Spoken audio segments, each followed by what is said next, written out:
Shalom Ubrachá, bom dia para todos. Nossa aula de hoje é sobre Tzedakah, o Maiser, que é chamado de dízimo, e o Homesh, que é 2 vezes o Maiser. E nossa aula, como eu expliquei na aula anterior, já não estou mais agradecendo a pessoa que fez a pergunta, porque muitas pessoas fizeram muitas perguntas e eu não tive tempo de responder. Então, se você sabe que essa aula está sendo feita como resposta para a sua pergunta, coloca na observação embaixo no comentário, depois de clicar no joinha, coloca: olha, Rabino, fui eu que fiz a pergunta, muito obrigado. Então, o importante é deixar um comentário. Sobre o nosso assunto de hoje, que é o assunto da Tzedakah. Está escrito: nossos patriarcas, eles cumpriram toda a Torá antes de ela ser dada. Abraham Avinu, ele teve um milagre muito grande. Ele fez uma guerra contra 4 reis que venceram 5 reis. Quer dizer, imagina o tamanho da coisa. Abraham, ele foi com algumas pessoas para ajudar ele, e estava lá o servo dele, que era o Eliezer, o Aner, o Eshkol. Então tem uma dúvida assim, em relação ao número de pessoas, que se o número de pessoas que está escrito lá que não iria ajudar de qualquer maneira, assim, era pouca gente contra muita gente, eram poucos contra muitos. E a dúvida ainda é se o número que está escrito lá é Gemátria, é o valor numérico de uma pessoa, ou se é um número de pessoas também. Mas pelo que a gente entende do final da história, que Abraão falou para o rei de Sodoma que: olha, eu não quero nada de você, nem um cordão de sapato, para você não falar depois que eu fiquei rico por causa de você me deixou rico. Mas o que fizeram os jovens, o Aner e o Eshkol, então paga para eles. A gente entende que se tivesse lá um número de pessoas maior, Abraão, ele iria falar: olha, todas essas não sei quantas pessoas, paga para todo mundo pelo trabalho que eles fizeram. E o fato dele ter falado só do Eshkol, do Aner, a gente entende que o número de pessoas que estava lá é um valor numérico para Eliezer, não era um número de pessoas de verdade. Abraão, naquela ocasião, quando ele ganhou a guerra dos 4 reis, ele deu para o Malkitzedek, que era o Shem, o rei de Jerusalém, o rei de Jerusalém, deu para ele o maiser de tudo, deu para ele 10%, deu para ele o maiser. Nós vamos ver também o nosso patriarca, o Yaakov, ele promete que se Deus ajudar ele, tudo que ele ganhar, ele vai dar 10%. E esses eram nossos patriarcas antes da Torá ser entregue, antes de se falar sobre uma percentagem dos produtos agrícolas da terra de Israel, que lá a gente chama isso de Trumot, Maserot, Trumot, Maser. E na prática nossos patriarcas cumpriram toda a Torá antes dela ser dada. Então a gente já entende que antes mesmo de Hashem dar esse mandamento, da gente dar 1/10 do produto da terra, assim, do que cresce na terra, dar 1/10 disso para o Levi, dar uma parte disso para o Cohen, dar 1/10 disso para os pobres, dependendo do ano, e fora isso também 1/10 disso dedicar para os nossos assuntos espirituais, para a gente viajar para Jerusalém, para carregar as baterias. Então daí a gente entende que esse assunto de Maaser, esse assunto que é traduzido como dízimo, que os cristãos pegaram da gente isso, copiaram de nós. Qual o problema lá? Eles inventaram uma religião que eles falaram, olha, tudo que Deus falou não precisa mais fazer. Ou seja, honestidade divina. Tipo, Deus se revela para todo o povo de Israel inteiro, incluindo futuras 10 tribos perdidas, incluindo toda a Erev Rav que se converteram ao judaísmo, incluindo todas as almas que vão nascer no futuro. E Deus entrega a Torá para todo o povo de Israel. Aí eles dizem que depois Deus mudou de ideia e deu facada pelas costas. Deu o golpe, se encontrou lá com um grupinho de 10 e falou, gente, agora voltei atrás, tudo que eu prometi lá para todo mundo, agora eu vou dar o calote, agora vocês não precisam fazer mais nada, não precisam cumprir mais nenhum mandamento, está tudo, liberou total. Aí depois veio o Maomé e falou, dá para fazer assim, dá para Deus mudar de ideia e não precisa reunir todo mundo para falar que ele mudou de ideia, é o suficiente um grupinho de 10, agora Deus se revelou para mim. Agora todo mundo tem que ficar muçulmano, porque agora ele mudou de ideia de novo. Na primeira vez, então, ele tinha se revelado para o povo inteiro, ele deu calote na frente de um grupinho de 10. Agora ele deu calote na frente de uma pessoa só. Qual a diferença? Se ele pode trocar um povo inteiro e dar um golpe dessa maneira, ele pode dar o golpe de novo de uma maneira muito mais profissional. Então tudo isso é uma deturpação da nossa religião. O que eles fizeram?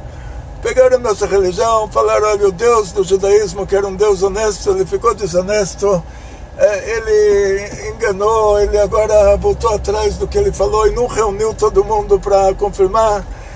E falaram que não precisa cumprir mais mandamento nenhum. Mas aí eles falaram, peraí, como vamos pagar aí as dívidas da... Eles voltaram atrás também disso e falaram, olha, desculpa, Deus anulou todos os mandamentos, pode comer porco, pode matar, pode roubar, pode fazer o que quiser, mas o dízimo tem que dar. Esse mandamento ele não anulou. Então, a gente vai ver aqui, vamos analisar se isso é um mandamento de verdade, se isso é uma recomendação da Torá, se isso é um dos 613 mandamentos da Torá.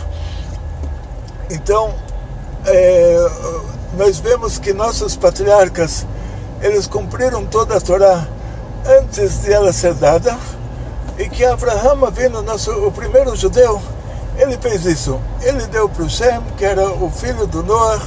O Shem tinha uma yeshiva, eles tinham um certo aspecto da Torá naquela época. Na yeshiva do Shem se estudava tudo que tinha a ver com lei, com o que a gente chama de Torá revelada. Então, 7 mandamentos de Bnei Noach, com todos os seus detalhes, o Shem era o especialista. Isso, na yeshiva dele se estudava isso.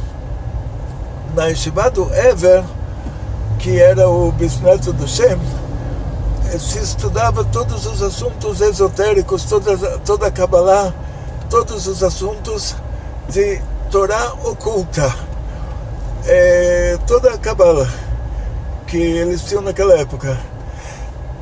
Então, o fato de Abraão ter dado o Meiser dele para o Shem, isso demonstra que Abraão Avinu já cumpria toda a Torá antes dela ser dada, e isso fazia parte da Torá. O fato de Yaakov ter falado que se Hashem ajudar ele, tudo que ele ganhar ele vai dar 10%, isso quer dizer que a gente pode testar Deus por meio da tzedakah. Ou seja, a gente não pode testar Deus por meio de nada, mas por meio da tzedakah sim. E mais para frente, depois da entrega da Torá, tem um versículo que vai dizer acerta a ser. Então, acer, a palavra eser em hebraico quer dizer 10. Acerta a ser, então quer dizer que a gente vai ter que dar 10% de todas as coisas que vão crescer na terra. E o fato de estar escrito 2 vezes A Gemara conta uma história que o Rabbi Yochanan, ele se encontra com o filho do Reish Lakish e ele pergunta para ele o que ele estudou. O menino fala: acerta, acer que deixa te asher. Isso que está escrito, acerta, acer, duas vezes para tirar o meiser. Se o meiser, a palavra meiser quer dizer me-esser, quer dizer 10%. Se tirar o meiser já quer dizer acer, então por que está escrito acerta, acer? Quer dizer, tira 10% mais 10%. Então ele diz assim que aqui está indicando acer que deixa de asher. Você tira o meiser para ficar rico. Daqui aprende nossos sábios que se você quiser manter o seu dinheiro, você quiser continuar no seu status, aí você dá 10%. Se você quiser ficar rico, você dá 20%. E eles, naquela época, eles falaram: a pessoa que vai dar tzedakah não precisa dar mais do que 20%. O Alter Rebbe, primeiro Rebbe de Chabad, ele falou assim: não tem que ser menos importante a cura da alma do que a cura do corpo. Ou seja, nós fazemos coisas erradas e nos arrependemos. Ou nos arrependemos ou não nos arrependemos, mas para curar essas coisas erradas, ou a gente tem que, depois que a gente fez tshuva, ou a gente tem que sofrer um pouquinho, ou a gente tem que dar tzedakah, ou no final a gente acaba, Deus me livre, tendo prejuízos que a gente não queria ter. Então nós temos a oportunidade de chegar em casa, não era do jeito que a gente queria, e nos controlar, fechar a boca, soprar um pouquinho e não falar, pessoal, não falar o que quer falar. O marido grita com ela, não sei, Deus me livre que não aconteça para ninguém, e ela se controla, ela não grita de volta, então ela sopra um pouquinho, ou ela pode dar tzedakah no lugar desse sofrimento, ou, se Deus me livre, nem isso acontece, a gente não sabe qual vai ser a consequência depois, o que a gente vai ganhar pelo que a gente fez de errado. Então o Alter Rebbe, ele fala assim: a pessoa está com uma doença, o que vai acontecer no final dessa doença? Deus me livre, a pessoa pode morrer. Então ele vai para o médico fala para ele: olha, vai te custar de remédio 10% do seu salário. Aí ele está feliz, ele fala: então tá bom, então eu compro o remédio. Ficou doente de novo, chega lá no médico e fala: vai te custar 20% do seu salário. Tá bom, ele fala: até 20% eu estou disposto a continuar vivo. Chega um dia no médico, o médico fala: olha, sua doença está tão grave, o remédio vai custar 50% do seu salário. Aí ele fala: então já morro, não vou pagar isso pelo remédio. O Alter Rebbe fala: não, pelo remédio ele sim vai pagar. Ele vai pagar qualquer coisa para curar o corpo dele. Então não pode ser que a cura da alma ela seja menos importante do que a cura do corpo. Então a pessoa que fez coisas erradas e ele tem que consertar, ele fez tshuva, ele se arrependeu do que ele fez, o certo é ele dar mais tzedakah do que precisa, do que os 10% que é para ele não ficar pobre, os 20% para ele ficar rico, sendo que essa tzedakah que ele está dando é para consertar as coisas erradas que ele fez. Então ele não deve discriminar a cura da alma em relação à cura do corpo. Como para curar o corpo ele pagaria muito mais do que 10, 20%, quanto mais para curar a alma. Essa é a regra geral em relação a tzedakah. A gente está falando, quando a gente fala sobre tzedakah, assim,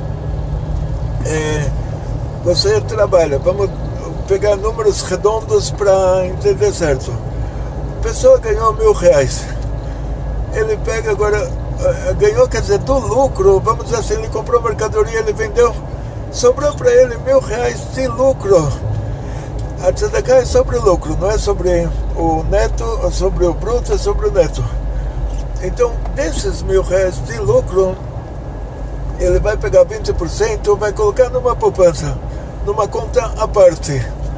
Agora, com os 800 que sobrou, ele vai pagar o aluguel, o condomínio, não sei como nas cidades pequenas se existe isso, condomínio, aluguel, porque aí vocês moram em casas terras, e ele vai pagar aqui em São Paulo, vamos dizer, aluguel, condomínio, conta de água, conta de luz, conta de telefone, e no fim, seguro de saúde, e terminou aí os R$800. Aí ele entra numa regra que é chamada Anieh HaKodmin, quer dizer, no lugar dele próprio pedir tzedakah, aí ele vai pegar esse cartão da tzedakah, ele vai pagar o seguro de saúde da mulher dele com esse cartão, quer dizer, seus pobres estão em primeiro lugar, quer dizer, antes dele pedir uma tzedakah para outro, então aí o Shulchan Aruch entra e diz o seguinte, é uma coisa muito importante, a pessoa não deve se comportar dessa maneira. Dois pobres, quer dizer, se duas pessoas precisam de tzedakah, cada um, ele dá para o outro tzedakah, quer dizer assim, então ele está com R$200 lá que ele separou do Meiser Homesh. E o amigo dele está na mesma situação, também ganhou R$1.000, também separou 200, e agora os dois terminou os 800, eles precisam de mais 200. O que eles vão fazer? Eles vão trocar o Meiser, cada um vai dar para o outro, ou seja, assim, esses dois, vamos chamar eles de pobres, é só um exemplo, porque hoje em dia toda a classe média aqui está passando por isso. Então esses dois aparentemente pobres, cada um tem o Meiser dele, Meiser Homesh, 20% para ficar rico. Cada um tem os 20% dele, então ele tem a obrigação de dar, e ele tem o direito de receber, porque ele está precisando, ele pagou o aluguel, o condomínio, o IPTU, e a conta de luz, a conta de água, conta de gás, e agora chegou no seguro de saúde da mulher dele, ele não tem como pagar, então ele pode receber, pode de verdade. Então os dois combinam, um liga para o outro e fala, olha gente, vamos se encontrar hoje, eu estou aqui com os meus R$200 na mão, eu te dou e você me dá. Os dois se encontram, eu dou para ele os R$200, eu falo, olha, esse é o meu Meiser Homesh, o meu 20% de dízimo, e ele me dá de volta e fala, agora que já dei para ele, já o dinheiro ficou dele, ele me dá de volta e fala, olha, esse é para você, o meu dízimo, e aí eu vou lá e pago a conta. Isso que é, assim diz o Shulchan Aruch, dois pobres eles trocam o Meiser. O que quer dizer pobre? O pobre não é como o brasileiro acha que a pessoa está morando embaixo da ponte e não tem o que comer. Isso para nós é um coitado que Deus me livre. É uma normalidade.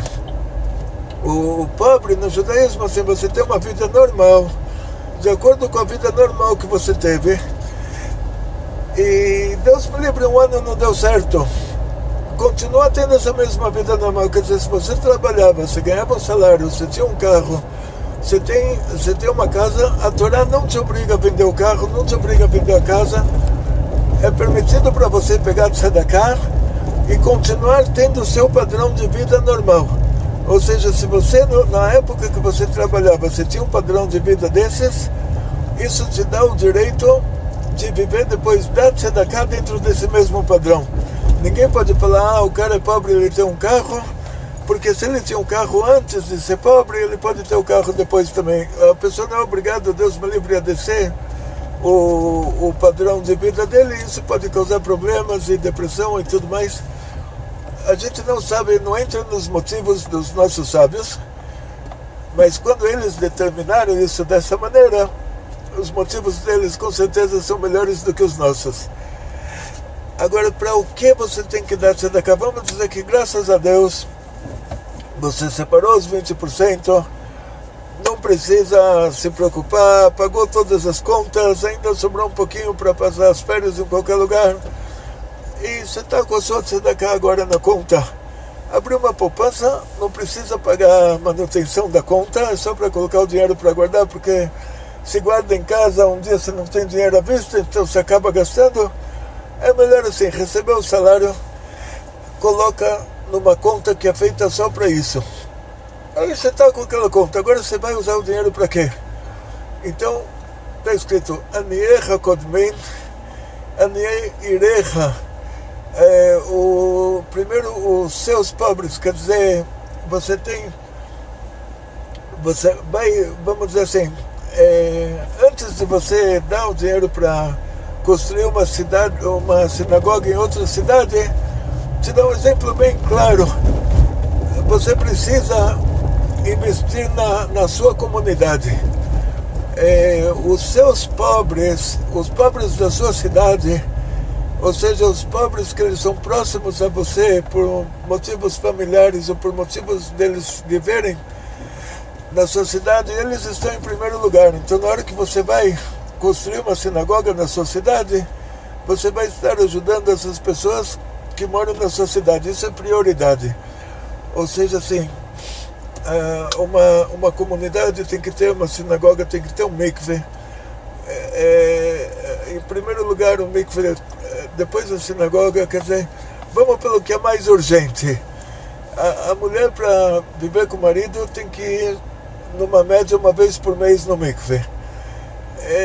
Não sei como cada cidade tem uma represa, tem cidades que tem praia, mas o certo é construir um mikveh.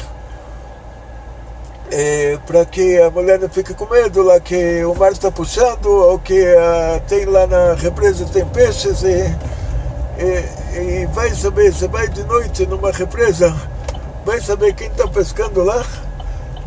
Deus me livre, assim, a gente está num país de língua portuguesa, tem que tomar muito cuidado. Então, você não vai numa represa que dá até vergonha de falar, né? Eu estava falando, estamos publicando aulas em português, então me falaram, olha que honra, né? Graças a Deus, vão te ouvir na Indonésia, lá, ilha de Timor-Leste, em Macau, Guiné-Bissau, Moçambique, Angola, Brasil, até Portugal. Então a gente está num país de língua portuguesa, tem que tomar cuidado de noite onde a mulher vai mergulhar. E o certo é construir um mikveh. Depois que constrói o mikveh, constrói a sinagoga. O certo é uma comunidade que ainda não tem uma estrutura. Em primeiro lugar, pegar essa tzedakah e colocar na estrutura da comunidade. Senão, o judaísmo ele é estruturado na vida comunitária. Tem que ter uma sinagoga, tem que ter. Essa sinagoga, ela vai servir como centro cultural, lugar onde vão ter as aulas, onde vão ter as rezas, onde vão ter os casamentos. Em outras palavras, aqui nos nossos países de língua portuguesa, eu chamaria isso de prioridade, porque não é todo lugar que tem sinagoga, não é todo lugar que tem mikveh. A comunidade, ela se movimenta um pouco, quer dizer, tem bairros que tem sinagogas abandonadas e bairros que está faltando sinagoga, tem sinagoga que vive em lugar alugado.